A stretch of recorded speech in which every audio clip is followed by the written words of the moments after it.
Good afternoon. This is our continuing series to speak with influential individuals working in senior care in the Philadelphia metro region. And today we are honored and privileged to have Rebecca Rosenau with us, Director of Senior Services at Jewish Family and Children's Services of Southern New Jersey. Rebecca, welcome. It's a pleasure having you. Thank you so much, Jerry. I'm very happy to be here, and it's always a pleasure to speak with you. Same on my end. And I have to tell you, Rebecca, we've known each other for, I don't know, I'm guessing it's bordering close to 15 years now working in senior services.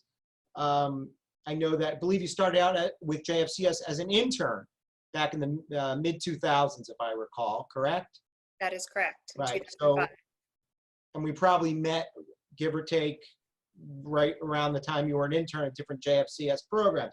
And I have to tell you, Rebecca, you know, looking at what the Senior Services Department in JFCS does from afar, and you for the past approximately 2 years being the director of the Senior Services Department, I am in awe at what you do. So I have the utmost respect for what you do, for what you stand for, and the advocacy you bring to the table for seniors. So it's absolute pleasure having you with us today.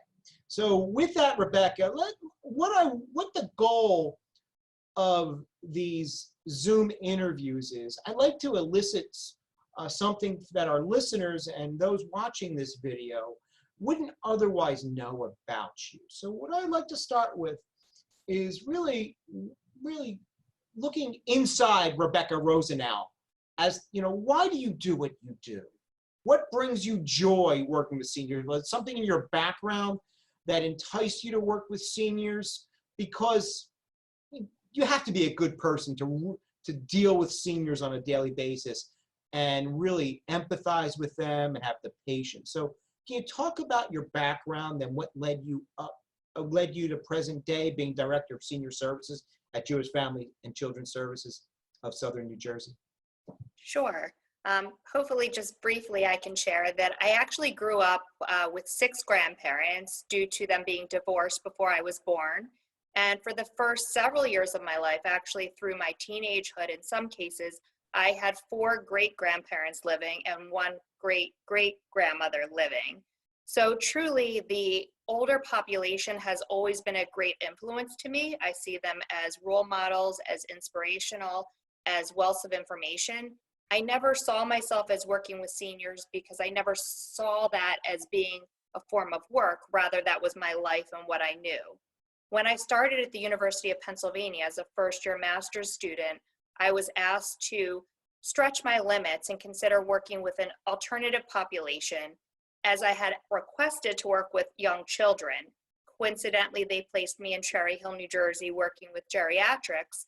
And let's just say it felt like home. It really stuck, it felt natural, and it felt very much like working with my own grandparents, initially in the case management role. And of course, that's progressed through my education and more specialty with respect to the clinical skills working with geriatrics. We might be going through more challenges from an emotional perspective, albeit it could be depression, anxiety, grief, a lot of adjustment issues. But again, I continue to trace those experiences through my own grandparents, fortunate enough to still have 3 grandparents living, residing in 2 different continuing care communities in the state of Pennsylvania. So it's very interesting, and I will acknowledge I enjoy working with my clients in a clinical way. My grandparents, I often treat them like clients, so that creates interesting conversations.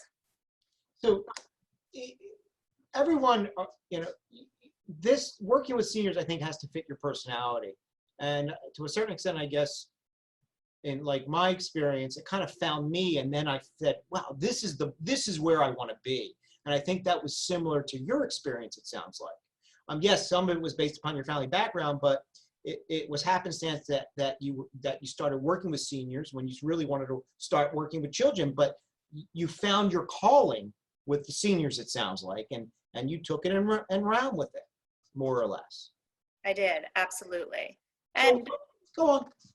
I was going to say, I confirmed that more solidly after my first experience at JFCS, Jewish Family and Children's Service, spending 1 year working in oncology at Fox Chase Cancer Center, followed by 1 year in hospice, which of course, both of those populations, while working with adults, are not solely geriatrics, but really my passion and dedication has been with the geriatric population for a good 15 years. And again, it just feels very natural.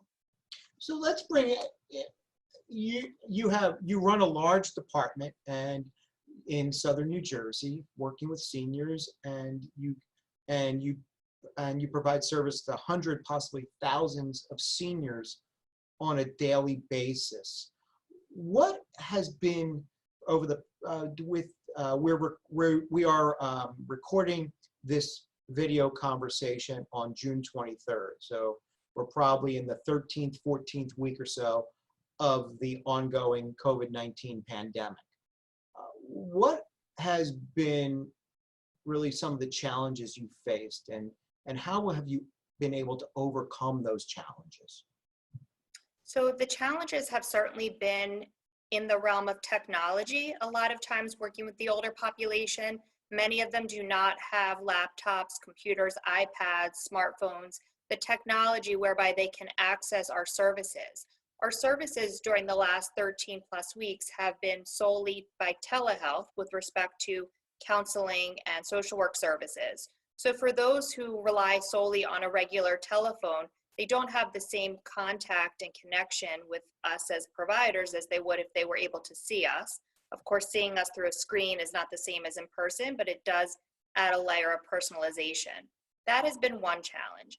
Additional challenges are, of course, having individuals get the services and supports that they need. Many of them are limited in their finances. Some are limited in their cognition and their ability to schedule and take over their daily life and appointments that they have to manage. So they really do rely on their right hand, which is often our staff, to guide them through the day, the week, the month.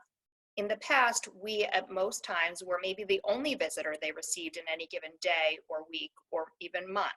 So we now have the barrier of technology whereby not all have access, or those that do have access, there's still a lot of frustrations. We also have ongoing budgetary challenges with respect to COVID and the impact that that has taken, I would guess, on the majority of businesses, which is of course a challenge in order to sustain services and supports. Those are really the main areas. For some, it's the access to food and having food delivered to their door. But those are the concrete services that we continue to provide even during this time of the COVID pandemic. Great. So for those who are not familiar with the services Jewish Family Services provides, specifically the Senior Services Department, can you briefly describe those services, or what types of individuals utilize the senior services resources at Jewish Family and Children's Services? Sure. So absolutely. I should preface it by saying that JFCS, albeit a Jewish social service agency, is open to all, regardless of their race, religion, ability to pay. We provide the services in the comfort of individuals' homes. Currently, of course, that is by telehealth, so literally in the comfort of their homes. That being said, we provide individual support services, largely in the form of counseling provided by clinical social workers, covered in part or in full by Medicare and a secondary insurance, depending on one's insurance. So again, those counseling services are typically related to some sort of adjustment or issue that somebody may be going through, short-term or long-term. Again, examples include depression, anxiety, loss. We see a lot of caregivers, those facing diagnoses related to Alzheimer's, depression, Alzheimer's, Parkinson's, cancer, various. We offer a lot of support groups, especially right now, which continue via Zoom, via telehealth, including those for caregivers, those who are bereaved, those with memory loss. We have a monthly cafe connection or memory cafe. We have a group for those with loss of vision. We have a group for aging with pride, LGBT individuals. We have groups for individuals who are impacted by COVID. Sadly, many have lost their family members as a result. We work very closely with the community at large, connecting people with any and all types of resources that may pertain to seniors. We offer resource consultations, including by Zoom. to advise families as to what resources exist, how they can move them safely either from their own home into a continuing care retirement community or assisted living, help them distinguish the differences, or sometimes even the opposite, moving from a community back out into their own private apartment or home due to, let's say, the pandemic, or due to finances or changing family dynamics. Outside of the senior department, but pertaining to seniors, of course, as mentioned, there's a lot of food resources. We have a catered home delivered meal program whereby clients, and by clients that could be anybody, can receive weekly frozen meals provided through Betty, the caterer out of Philadelphia, delivered to them by volunteers of JFCS. Those are some very specific examples. We service all different groups and populations. Many don't realize the number of Holocaust survivors that we still service. We service about 150 Holocaust survivors in South Jersey, both in the form of support groups, in-home services from home care, volunteer services, food resources, case management, emotional health and support. And they really are a very special population that we are so fortunate to be able to interact with. We have a lot of volunteer opportunities too for anybody looking to volunteer either remotely at this point or at some point in the future. We very much hope again in person. Yeah, thinking about all those services, I know what JFCS provides because I'm intimately involved on the board of directors. But going through all that, that's incredible. I mean, I need a nap just thinking about all those services. There's a lot going on there, but it's really an outstanding job that you and your team provide. If anyone listening to this or watching the video would like to obtain more information about possibly volunteer opportunities or just what services JFCS provides locally in Southern New Jersey, what is the best way to get this information out there? What's the best way to contact JFCS? The best way is by phone or email. While our office is physically not open, we are very much open working remotely. So the phone number for JFCS is 856-424-1333. Any message left from myself, Rebecca Rosenau, will be returned by me or the appropriate colleague if somebody is calling for a specific group that another social worker runs, for example.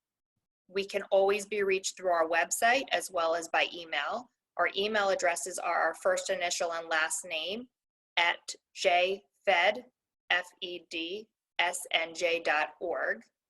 Our website is jfcssnj.org. We realize there are a lot of letters and initials there. And don't you worry. We're going, when we post this on social media platforms, we're going to put in your contact information, website, phone number, so everyone will have that information.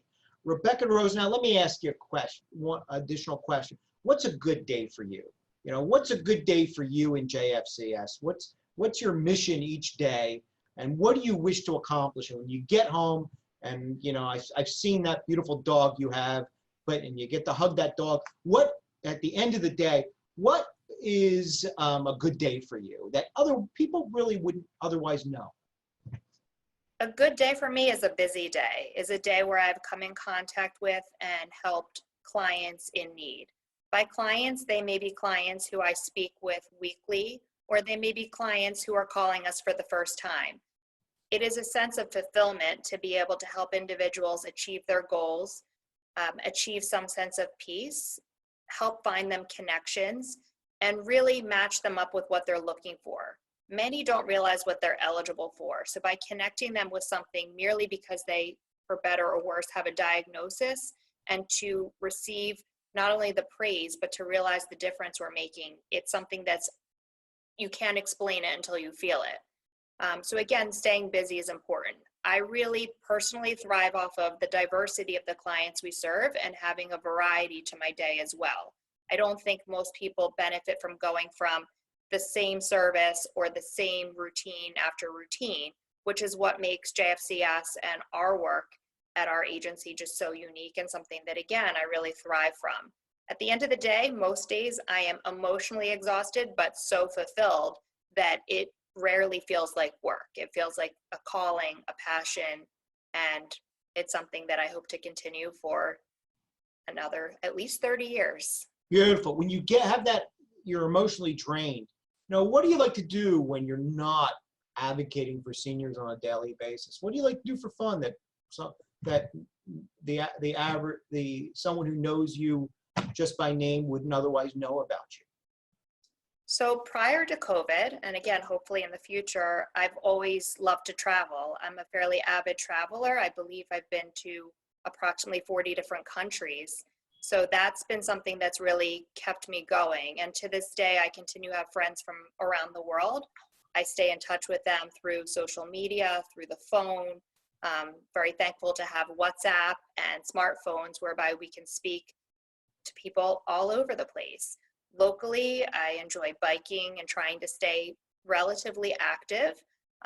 Some time outdoors. Jerry, as you mentioned, of course, time with my little 8-pound Morkie. She's a Maltese Yorkie who's now my office mate with me here. So that brings me a lot of joy. And of course, time at the shore. To me, anywhere near the water is relaxing. Salt air helps a lot of things. Well, 15, 20 minutes flies by. And we can talk much longer, but I'm not sure anyone would want to watch this video too much longer. So that said, I thank you so much for your time today and for everything you do for seniors. Best of luck to you and advocating for seniors in these interesting times. And I'm sure we'll be talking to each other within the next week or so about something related to seniors. So thank you. Best of luck to you and the JFCS team, and have a good day all. Thank you so much, everybody. Thank you, Jerry. Our pleasure.